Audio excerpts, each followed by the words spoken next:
Buying a home can feel like navigating uncharted waters.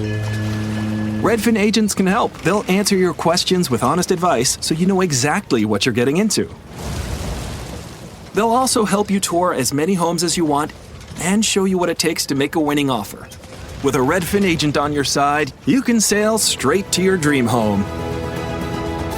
Local expertise from Redfin. That's real estate done right. Tour subject to property and agent availability. Virginia Office Falls Church, VA, 844-759-7732. What's going on, y'all? I'm back with another one. And I wanted to take this chance to answer a question that I received, or just an email that I received from this guy from Tennessee. But if you want to send me in some questions or whatever, hit me up at mstylesexp@gmail.com, or you can go to mikestylesexp.com and fill out the contact the show form, and I'll get back to you. So anyway, like I said, I got an email from this dude in Tennessee where he wanted to know about walking away from a fight. And more specifically, he wanted to know if he was weak if he chose not to fight and just walk away. He talked about a confrontation that he had with another person at a busy gas station where he pulled in front of this guy and it was the only pump available. And he said that he didn't see the guy on the other side waiting in his car. And after one car was finished, he pulled right in. So he said the guy got all upset, jumped out of his car, started to get loud, argue, just become, very irate. And he said that while the guy didn't get, all in his personal space, it kind of made him, a little bit afraid, I guess. And so he apologized to the guy and went into the gas station, paid for his gas. And then he said when he returned to his car, the guy was still there. And so he apologized again, pumped his gas and left. He said he wondered about the situation and if he was too weak because he apologized for something that he really didn't have to apologize for. So he wanted to know, I guess, if he was weak. Okay, so, here's the thing, man. I'm not an expert, but I don't think that you were weak in how you handled the situation, because a lot of times we get wrapped up in our egos, especially when it comes to how we deal with each other. It's always this thing of who's going to be on top or in any given space and environment. And it's not bad for you to stand up for yourself. But sometimes in these situations like this, it's just not worth the fight. And I say that because had things gotten physical, then you would have had no choice but to defend yourself.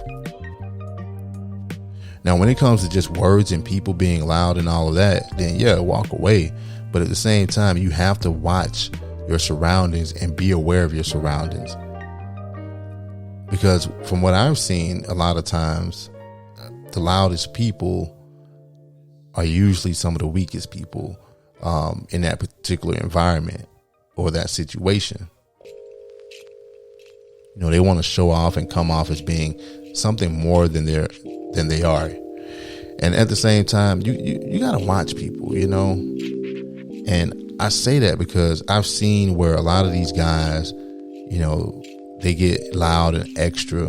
And sometimes it's because they're scared. They're trying to project this image of where they don't want to be seen as the so-called weak one in the situation. But once you engage with them on that same level, it then escalates from there. And then it can have potentially deadly consequences. And it's hard to say what would have happened, if you would have engaged on that level to where you're both in this lip locking contest. But if you avoided a physical confrontation or something that, would result in a worse situation, then you're by all means strong for making that decision. Who cares? Who cares how you look at other people or how other people look at you by walking away? I think it's all in the mind as far as this weak thing is concerned. It's that ego which sometimes gets in the way of rational thinking. For all we know, this guy could have, been looking for somebody to kind of lure into a situation where he could go back and pull a gun or a knife. We don't know everybody's mental state or intentions. You see, when I was in the Army, we used this thing called the sit rep, which is a short word for situation report. This report can contain anything from descriptions of troop deployments to details of the aftermath of military conflicts. The sit rep is a form of status reporting that provides decision makers and readers a quick understanding of the current situation. So, as it relates to the civilian world, we have to conduct a sit rep in our minds in the event that we find ourselves in a confrontation. And this is also something where we can kind of like break it down from before, during, and after. And what I'm saying is that breaking it down means looking at what you do before, during, and after a situation. Now, I'm not trying to have you walking around all paranoid, but you have to be prepared at any moment to where the smallest thing can set someone off. In this case, it was a dude all in his feelings about being cut off at the gas station pump. And I think we've come to the point where nobody wants to ever walk away because nobody wants to get punked. And like I said, that shit all goes back to ego, in which I've seen people get seriously injured and even killed over. Plus, if you get into a physical fight with somebody, what do you really gain, especially if you win that fight? Now, in these times, people don't actually fist fight anymore. At least that's how it is where I'm from. You might get into this knockdown, drag out brawl with somebody.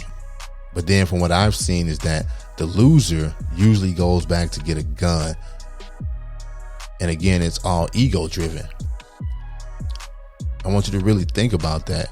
Had you engaged in physical combat with this dude and whooped his ass, you don't know if he would have gone back to his car to get a gun, because that ass whipping damaged his ego.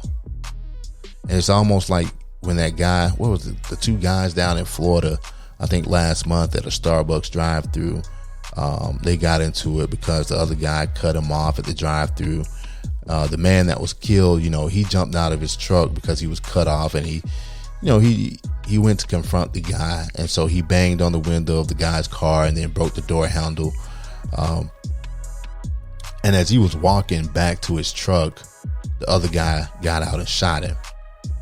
The man that shot him said it was self-defense because he thought the other guy was going back to his truck to get a weapon or something.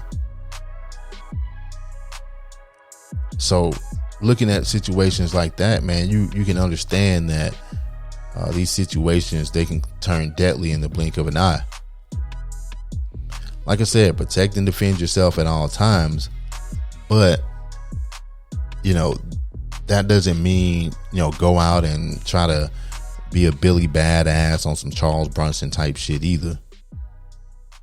These verbal pissing matches and these contests that people have with each other, it's not worth the time and energy. To me, I believe it's a lose-lose situation. Just like what happened with the guys down there in Florida, man. They let their egos get the best of them. One guy pulled out a gun and the other guy, is dead. And the guy that shot him, now he's charged with murder and he has to prove his innocence in a court of law.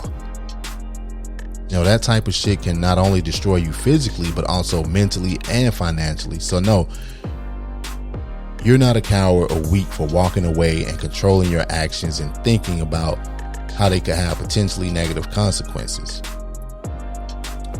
We don't ever want to find ourselves in a situation where we're not thinking rationally. And it's sad that we've come to this, but this is what's going on in our society.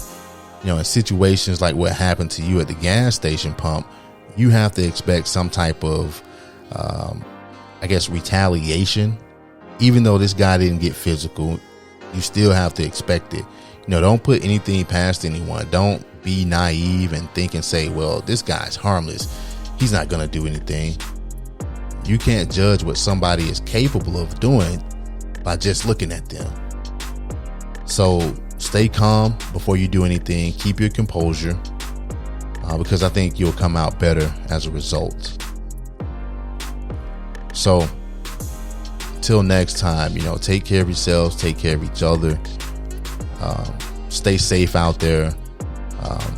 Pick and choose your fights. Pick and choose your fights wisely, man. Don't let words and I guess the actions of others, lure you in to this whatever situation it is.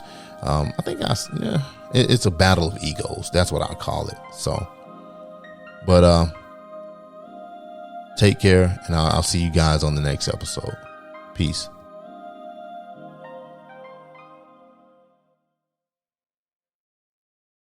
Do you wonder where your food comes from? More and more people do. America's corn farmers work hard every day to grow a crop that you can be proud to serve your family. And they're doing it with an eye toward sustainability, caring for water, air, soil, and resources that fuel healthy families and more sustainable products. Take a look to find out how farmers in rural America work to make life better for all of us, from cities to their rural communities. Learn more at ncga.com. NCGA, a commitment to the future.